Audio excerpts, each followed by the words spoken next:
Welcome to The Explainer. Today we're jumping into Yuval Noah Harari's latest book, Nexus. And it's all about this hidden force that has pretty much shaped all of human history, from the pyramids to the stock market. And that force is information. So let's just dive right in with the huge question that's really at the heart of this book. For our entire existence, we've been the storytellers. We've been the ones writing the script. But what happens when that changes?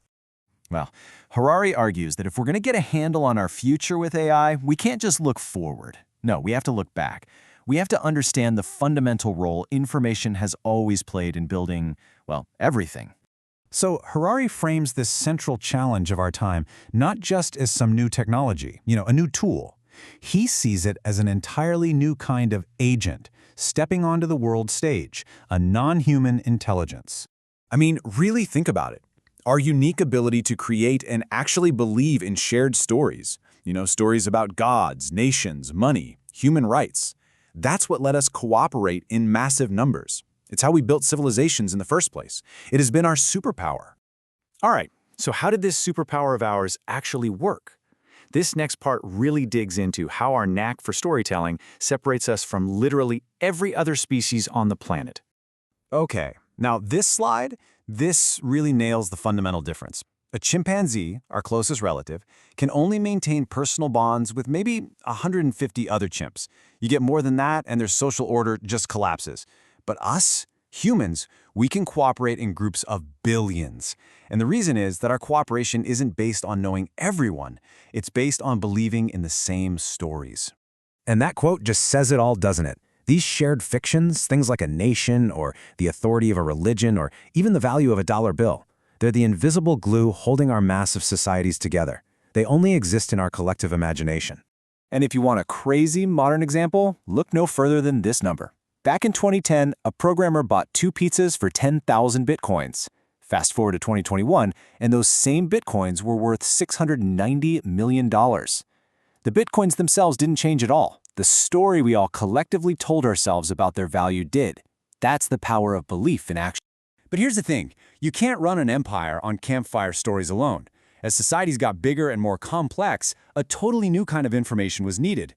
Not for inspiration, but for control. This quote just cuts right to the heart of that shift. Inspiring stories are great for getting people to rally together. But for actually collecting taxes, organizing armies, and managing resources, you need the cold, hard data. You need lists, tables, and records.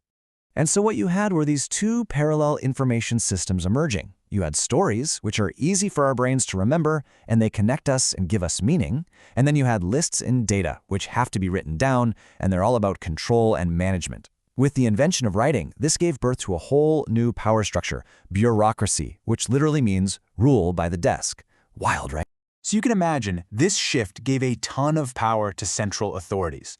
Power wasn't just with the charismatic storytellers anymore. It was with the scribes, the clerks, the lawyers, the people who controlled the records. And that's exactly why, throughout history, when people rebelled, they often didn't just go after the rulers. They went after their paperwork. Burning the archives was a way to literally erase debts and dismantle the systems of control. Now, this is where it gets really relevant for today. Harari argues that the very structure of these information systems, how information actually moves from person to person, directly shapes our political systems. It's a pattern that has defined history. So he presents these 2 basic models. On one hand, you've got democracies, which function like a distributed network. Information flows through tons of different channels: a free press, science, courts, activists. This creates a kind of self-correcting system. If one channel gets something wrong, another one can call it out. Autocracies, on the other hand, try to centralize everything into one single channel, flowing from the top down. And that makes them really brittle and super prone to catastrophic mistakes, because bad news has no way of traveling up the chain. And man, this quote from a tour-guided Chernobyl is just a devastatingly powerful illustration of the real-world human cost of a centralized information network.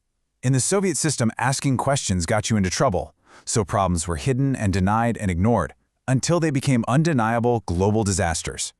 Okay, and all of that brings us to right now, to what Harari calls a radical break from all of human history. Because for the first time, a non-human intelligence is actively shaping our information networks, and by doing that, it's shaping our reality. So let's just break down how this works. Early social media algorithms had a super simple goal: just keep users on the platform as long as possible. So, by testing things on billions of us, these algorithms discovered a dangerous little secret about human psychology.